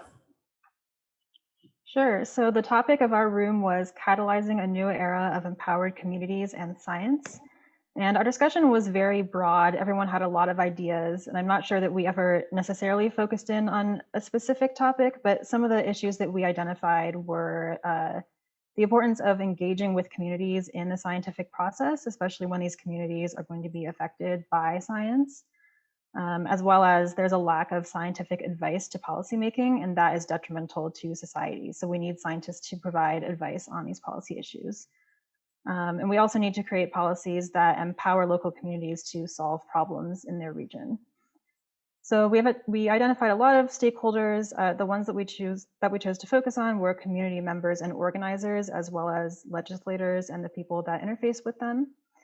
And we didn't get too far into talking about policy options, but the one that we talked about in the most detail was possibly creating some sort of educational requirement to help students get experience working in their local communities. And we identified a few pros and cons for that, such as a pro is that people will learn how to approach problems from certain angles, but a con would be that this is a requirement and not a choice, and that only the people who have access to this education actually will get that information. So that's where we left off in our room. Great, thanks. Yeah, I think this will be probably more discussed in these coming years, again, with the administration and what it means to be a scientist, with looking more into the community as well, and especially with COVID, I think a lot of scientists have been doing more outreach and science communication, so that's important. Thank you. Okay, so we're about to wrap up. I just want to give a little bit of insight into what happens tomorrow, and then we'll be done. So between now and tomorrow, we'll have reviewers go through your documents, give comments of their experts in your topic, and you'll be able to discuss with them. So we can continue these conversations tomorrow for about an hour, and then we'll come back and recap again.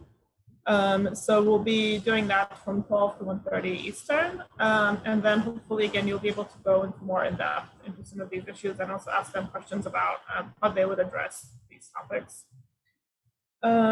So just before wrapping up, then I want to just remind you about the 2 webinars we have coming up. So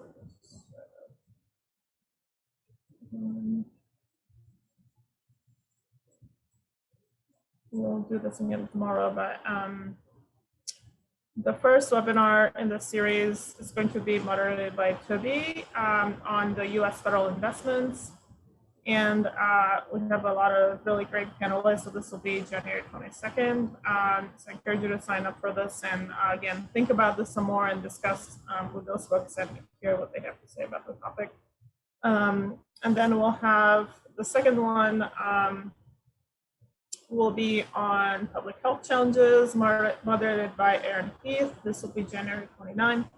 And for now, you can sign up for these two, and we'll be releasing the registration dates for the others as dates go on. So this will go until end of February. So just keep an eye on our social media accounts and make sure to register so you can see what these experts have to say on these topics. And that will be leading up to, our April deadline. So that's it for today. Hopefully you enjoyed it. So we'll see you back here tomorrow at noon. And enjoy the rest of your day. Thanks.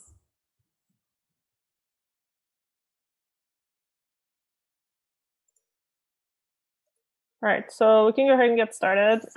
Thank you for joining for day 2 of this workshop. So I'll give a little intro to give some background about what we did yesterday and how today will go. So after yesterday's session, everybody will go back into their breakout rooms, same rooms with folks who are policy professionals that looked at your materials and provided comments. There's also a rubric that we can share to go through and discuss some of the policy options that you came up with. As I mentioned, not everyone got through the whole document, so hopefully this will be more of an in-depth discussion and take advantage of the folks that are here to be able to help you and get more in-depth into the issues that you were discussing. So let me just share the documents again so everybody knows where things are. This is the documents you're working on yesterday, breakout rooms, and then your review documents, and feel free to glance at the comments and write notes. Okay. So hopefully this will be more of a group community feel here. We'll have more time than yesterday, and obviously we don't have the intro. So I thought it'd be nice to just do a little intro for people to know who you are. And if you can just say your name and affiliation. We'll just go in order. So can we start with Vince? Hi, everyone. My name is Vince Tejasaputra. I'm a AAAS Fellow at the National Science Foundation in the Office of Legislative and Public Affairs. Thanks. So Vince and Brittany will be doing room 1. Brittany? Hi, everyone. My name is Brittany Whitley. I am a Missouri Science and Technology Fellow in Central Missouri, and I work primarily on education and workforce development issues here. Great, thanks. Okay, room 2 will be Andrew and Georgia. Andrew? Hi there, everyone. I'm also a AAAS Fellow. I'm at USAID, working on digital development issues. Before that, I was at National Academy of Sciences, and I'm looking forward to the workshop today. Great, thanks, Andrew. Georgia? Hi, everyone. My name is Georgia Lagudas, and I'm also a AAAS Science Policy Fellow. Last year, I was a Congressional Fellow in the Senate, and this year, I'm working at the Department of State on biosecurity policy. Great, great to have you. Thank you. So room 3, STEM education and training, will be Dane, Ashley, and Heather. Dane? Hi, I'm Dane Smilo. I'm a AAAS Fellow as well. Placed at the Department of Defense in the Office of STEM Education and Laboratories and Personnel. Right. Ashley? Hi, everyone. I'm a former AAAS Fellow. I currently work at a medium-sized engineering nonprofit as a director of engineering education and outreach. Great, thank you. And Heather? Hi, everyone. I'm Heather Bloomhard. I'm also a former AAAS Fellow and currently the Assistant Director of Federal Relations for Vanderbilt University, which means that I do a lot of lobbying related to higher education and research. Great, thanks for being here. So we'll move on to room 4. Is Richard here? No, okay, I'll reach out to him. So let's have Julian. Hi, everyone. I'm Julian Reyes, and I'm a current AAAS fellow at the Department of State in the Office of Global Change. Great, thanks. Yeah. Room 5, Scientific Merit and Excellence, Gary and Anna. Gary? Hi, everyone. I'm Gary McDowell. I'm a consultant on issues affecting early career researchers based in Chicago. Great. And Anna? Hi, I am not a AAAS fellow, but I am the program director for the Declaration on Research Assessment, and we're a global nonprofit initiative to advance practical and robust approaches to research and research assessment. Great, thank you. Okay, and room 6, Impart Communities and Science will be Chris and Adam. Chris? Hi, everyone. My name is Chris Spitzer. I'm a former AAAS fellow from Congress and the Department of State, and I'm currently Associate Director of the Quantum Systems Accelerator at Lawrence Berkeley National Lab and Director for Content of a nonprofit called Engineers and Scientists Acting Locally. Great. And Adam? Hi, Adam Fagan. I am not a former AAAS fellow, though I did work at AAAS for a while. I'm currently the Director of Communications and Advocacy for the Association of Science and Technology Centers, which is a membership organization of science centers and museums. Great, thank you. Thanks, everybody. So to give a little more background, so in the documents I shared, hopefully we'll have individual feedback from reviewers. As I said, take advantage of their expertise to discuss the issues you're talking about. And so we'll do this until 1 p.m. They'll come recap for 30 minutes. And then at that point, we'll have one reviewer from each room describe some overall takeaways so we can all learn together. So if you want to volunteer, you can do now. Otherwise, I'll ask one of you to just recap some overall points from your room. So for those of you that weren't here yesterday, just a few things to reiterate that we are working on position papers. So you're, as opposed to other types of policy write-ups, this is one where you would take a position on the issue. And we're looking for something like the issues in science and technology style argument, which Debbie shared. So I'll share that again in the chat. That's a good it's a good example to look at and work towards today and after today. And then the last thing I wanted to bring up is just some general issues that came up through the different rooms yesterday.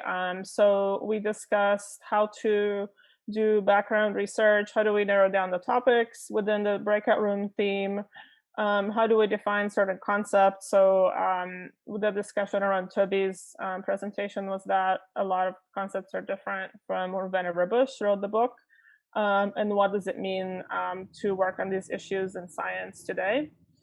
The political context, so again, from Toby's discussion about how these topics may look different with the new administration or with COVID, which is also part of the equation here. And then one question that a lot of people were stuck on, or who is the stakeholder and how do we decide who to direct the policy to? So that would be great to address as well. Let's see. And then the last thing was metrics. So how do we evaluate the effectiveness of the policy? So if you take Debbie's class, she actually talks about how to evaluate policy using the 4 E's, which we are having you do as well. So that's helpful. And she also offered to talk with you more if you want to reach out to her after this.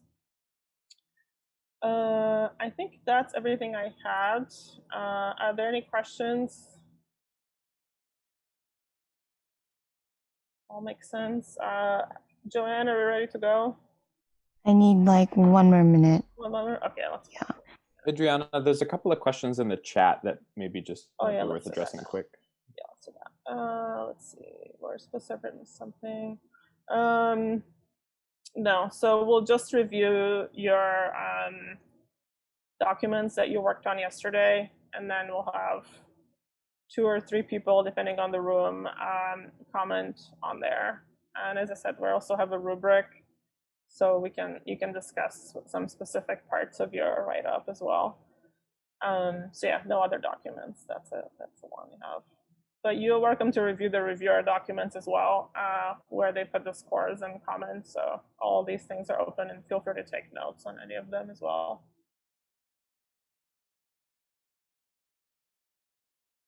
All right, sounds good. So let me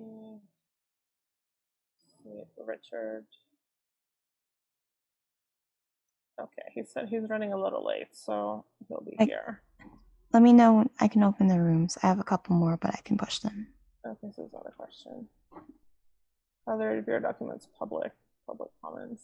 Yes, anybody can read that. Okay, I think we're good. We're ready to go. So if there's any issues, feel free to come back to this room. Otherwise, we'll see you back here at 1.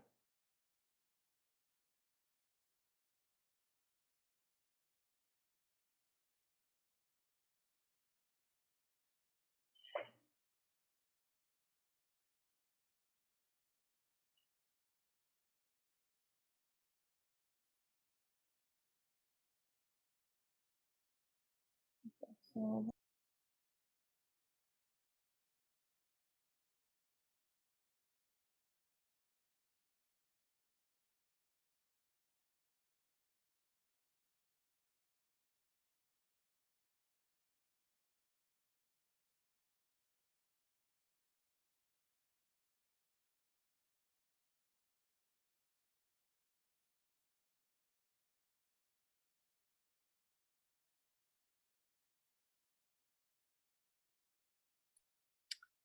okay, great. Looks like everyone's back. So thank you. Hopefully you had some good discussions. So now we'll spend the rest of the next 30 minutes going through some of the feedback, maybe 5 minutes each, on some takeaways that you think might be helpful for the rest of the group as you're thinking about writing for this special issue.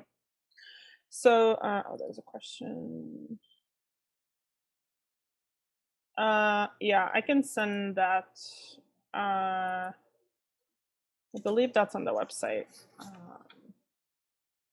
I looked for it, but I couldn't find. I looked on the website, but I didn't find. Let's see. Do they mention the length? I was looking for the word length specifically. I don't think they see that here. Okay, it might be in our general guidelines. We can add it here. Right. So yeah. So I wanted the general guidelines, but yeah. But something specific. Right. Okay. So Megan, okay, 2,000 to 3,500 words. Yeah, that's right. Now I see it. Thanks. Right. Okay. So let's start with room 1. So this is about U.S. research investments. Do we have a volunteer?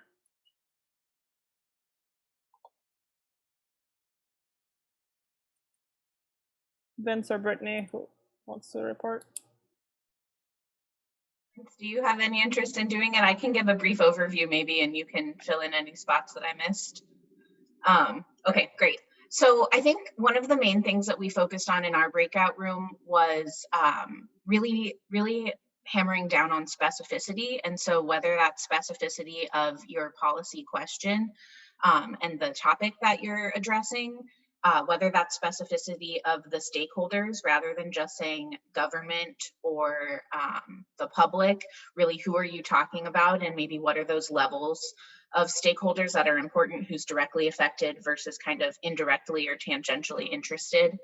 And then again, specificity when it comes to defining the policy options. And so one thing we talked about was no intervention being a perfectly legitimate policy option. And so often the case is that the status quo is what will continue. And so it's very feasible to say, I've evaluated these options, and I think the best thing we can do moving forward is to keep doing what we're doing. But then when identifying policy options, kind of using the structure of thinking of, are we looking at different regulations, different taxes, grants? We talked about, the carrot or the stick, and evaluating these different options. And then spent, I think, a lot of the rest of the time thinking about political feasibility, especially when it comes to, are we going to disincentivize people from doing this? And is that going to be probably more infeasible than if we were going to offer grants or something like that? So those were my big takeaways. Vince, if there's something I missed, I'd love for you to chime in. Yeah, we spent very little time on this, but I think it's a really important thing to bring up is how different the world of science policy and policy is than science, right? So we look at each option and we do the pros and cons. And like for your own records and for your own notes, that's really great. Like in science, we spend a lot of time like setting up a problem, doing the experiment, writing up results, and saying, here's my conclusions. Also, here's why I may be wrong, right? And so that's like part of the honor of being a scientist, is that you're open to being wrong, proved wrong by data, right?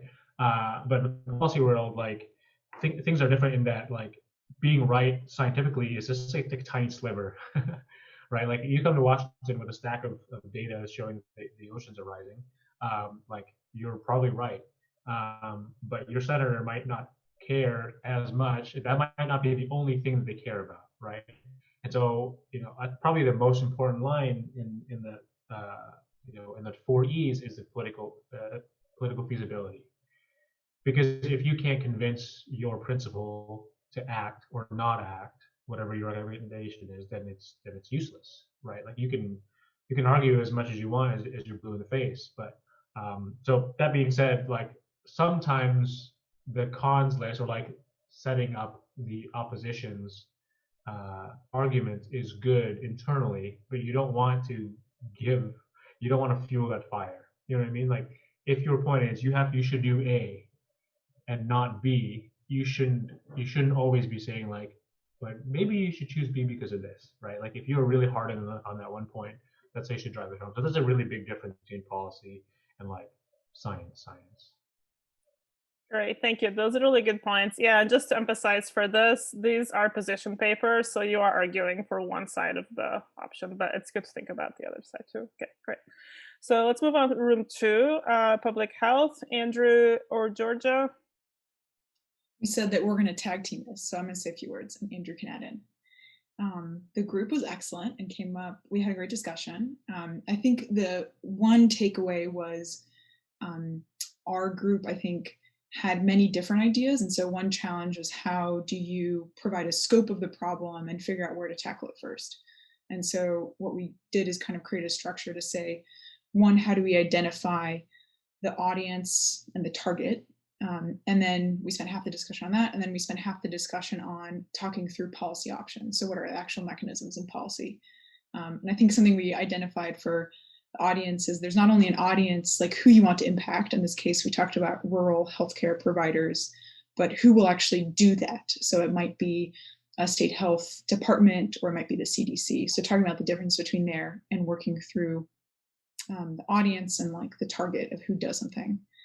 And then different takeaways that we had when thinking about the policy actions was that there's really a huge diversity of actions you can do to achieve one problem. We were talking about vaccine, basically communicating better vaccinations. How do you improve vaccinations at the rural level? And one takeaway is that regional problems might require regional solutions. So you really have to give some flexibility. You might come up with an idea, but giving flexibility to a local entity that might have some funding or guidelines, but allowing them to ultimately come up with what's best for their community. So I'll pause and toss over to Andrew. Yeah, that's great. Thanks, Georgia. I think that just a couple of other things to add. So on that very last point, a regional problem might require some creative thinking about a regional solution. We also talked a little bit about, kind of one of the lessons learned here is that the process of coming up with different policy options, you often have to think about that if the government, like let's say the CDC, is going to be the actor here who has to do something, you have to recognize that often the government is actually not a favored body among a lot of the population. So if the government is sort of there to educate people, that can be problematic. I would say the other thing is that there are unintended consequences. So we talked just briefly about the idea of giving, giving hospital systems or giving states money based on how many people they get vaccinated. We didn't get into this a lot, but I think one of the things I would encourage anyone who's writing a policy paper on this is to think about what could go wrong with that kind of a plan. So for instance, if hospitals get more money based on how many people they vaccinate, is there any incentive for them to cook the books on that kind of a thing? And any of the policy solutions that we came up with are going to have some of those unintended consequences. So it's a matter of identifying those consequences and saying why they're not going to be that big of a deal and why you should still do this policy proposal that I'm advocating for. Great, very helpful. Thank you both. So room 3, STEM education and training. Kind of one person start off. Yes. So we talked a lot about how kind of the framework on defining excellence in universities and in research. We talked about how important it is to be specific on what you mean in this case by excellence, and what you mean, who you want your policy solution to help. So if you're, as this group was discussing, want to improve equity, who specifically are you hoping that your policy solution is going to benefit? The problem that the group concluded with is that grant reviewers sometimes focus on the reputation of a host institution and make funding decisions based on that. And that's one example of how agencies' grant review policies might not be equitable. So there's this policy solution that they've sort of centered in on is a new grant review standards or criteria that have a view for equity. Something that needs to be factored in, we talked about, is what the agency wants to accomplish, what they can accomplish. We talked about how important it is to get input from your stakeholders. In this case, it's going to be critical to get agency program officers' feedback on any new grant criteria proposals. We talked about how for their policy proposal, they might need to focus narrowly at first, and then they can sort of broaden it out. A government-wide solution might not be the right for something like this. And let's see, one of the reasons why they chose this specific solution, which I think is great, is that it's practical to accomplish now, and it has some tangible impacts with metrics that you can outline to sort of determine if the proposal change has been successful. Anything else that I should be chiming in with here, Ashley? I think that pretty much covered everything. Okay. Great, very helpful tips. Thank you. So room 4, if we can start with Julian. Yeah, I'll go ahead, and then hopefully Richard can chime in or add more if I miss something. So we started off in room 4, which is reimagining U.S. science policy to foster environmental and climate resilience, just for me to understand what was discussed yesterday and understanding, the process of how these different ideas came to fruition. I thought there were a lot of great ideas, including, potentially expanding and looking at the Green New Deal, and also involving more disadvantaged communities and a lot of different aspects of climate policy. Something that I thought was really interesting was a policy option focused on geoengineering.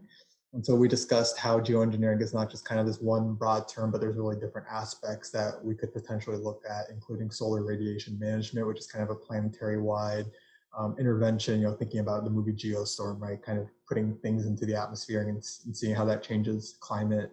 And then another aspect being carbon dioxide removal, which is kind of pumping carbon underground. So I just discussed how that relates to the different, things that were discussed in the memo and potential, how do you take existing mechanisms and create new ideas, and how do you actually reimagine something that exists or something completely new? And then when Richard came in, we also discussed working with communities and what that looks like, and really thinking about the values of those communities and how you can work with them. And a lot of these communities may not even care about climate change, but can you call it something else, or can you find a way to connect what you're working on, whether it's a geoengineering or another climate change topic, into something that they care about, so you can get their buy-in essentially. Great, thank you. Richard? Yeah, and I can add to that. Kind of on Julian's last point, that local engagement is very key, and particularly with the geoengineering solution, how you communicate that to these local communities, so you can get that buy-in, and kind of work from the bottom up through and make change throughout the ecosystem, from really engaging those communities and allowing them to take control of their revitalization of their environments and neighborhoods. So I think one of the points was mentioned how we talked about how do we take geoengineering and maybe change the language to environmental revitalization, or connect it to let's say what those communities are interested in, whether it's air quality improvement or access to jobs, really making that connection to what's most important to them, and by taking that that multifaceted approach in terms of engagement, you can get that bottom up change, which I think is the way to go to when you're really talking about changing how policy, and then of course connecting that bottom up level to the overall policies that are implemented throughout the country. That's where I think you get the reimagining and the truly impactful shifts in the way we approach resilience.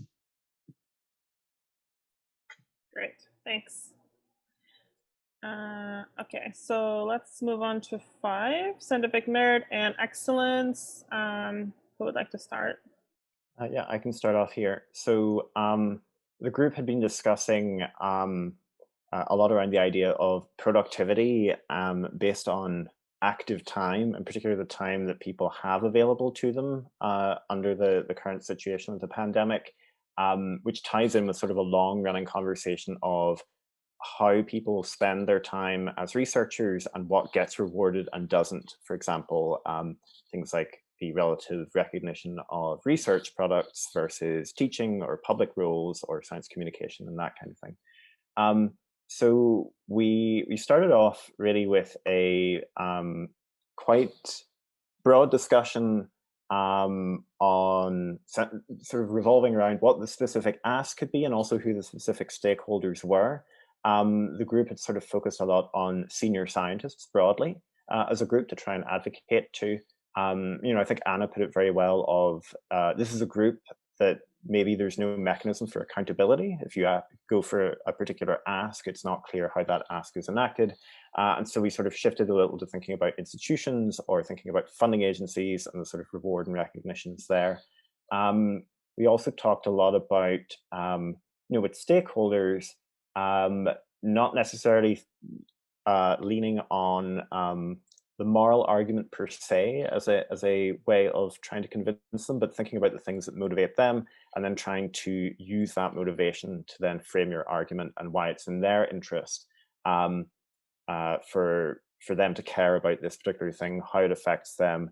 And in particular, Anna working at Dora has lots of great examples of things that are laid out that you can use to bring across as examples of case studies, right? Of bringing examples through of how things have improved, of how change has been made, and in the space of thinking about this as very much an equity problem, leveraging on, if you're going to go for institutions, that institutions have published a lot in the last year about the need to change things to address issues with equity, and so challenging that a little, bringing that in and saying, here's this motivation that you have, and here's a solution we are presenting. So we had quite a broad discussion about that, but it seemed like it was very helpful in helping everyone think about where to take this forward. Great, thank you. Anna, anything to add? No, Gary did a great job recapping. Great, thank you. All right, so the last Empowered Communities and Science, Chris and Adam. Any one of you would like to start? Yeah, I'll jump in, but I'm sure Chris will have some things that I missed to fill in. As you said, the group talking about sort of the intersection of community engagement with policy, and we started off focusing on what the conversation was yesterday, and deciding to focus on one issue, which was development of kind of community solar in Puerto Rico. And really the need to be specific on the hurdles that need to be overcome if you're bringing a policy memo and expressing a position, both what is the problem you're trying to solve, why is it important, and what's the thing that the policymaker can do about it. Is the issue regulatory that needs kind of a change in how community projects can be owned? Is it expertise? The community wants to do this and isn't sure how to go about it. Is it funding, that there aren't the resources to do it? And being as specific as possible about what those objectives are.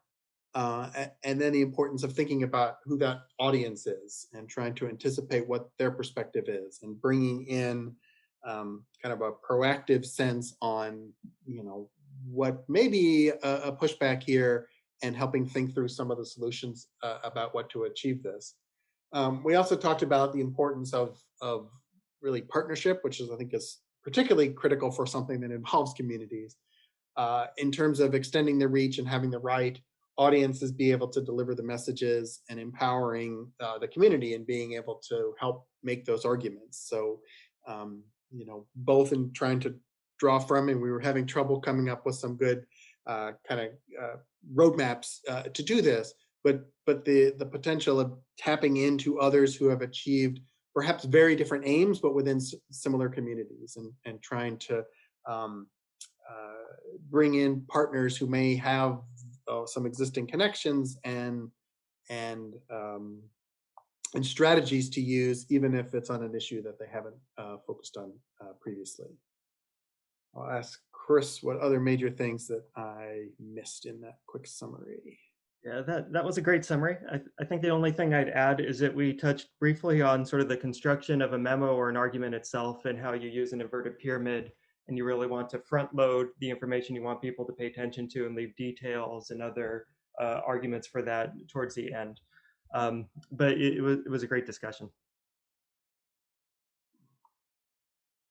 Great, thank you everybody. So since we have a few minutes, are there any questions from the participants?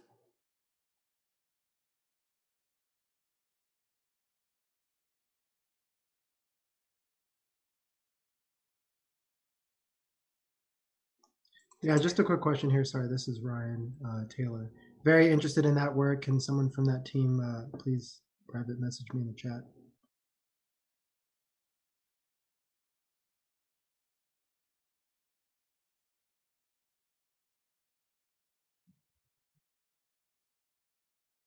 Oh, thank you for the feedback. Okay, so I think we'll wrap up then. So thank you to all our reviewers and participants for being here both days. We really appreciate your contributions. Hopefully this was helpful. I think regardless of which topic you work on, hopefully you learned something from these common feedback here from everyone. So I just want to remind you of our upcoming webinar series on this issue. So we'll have, just put this in here.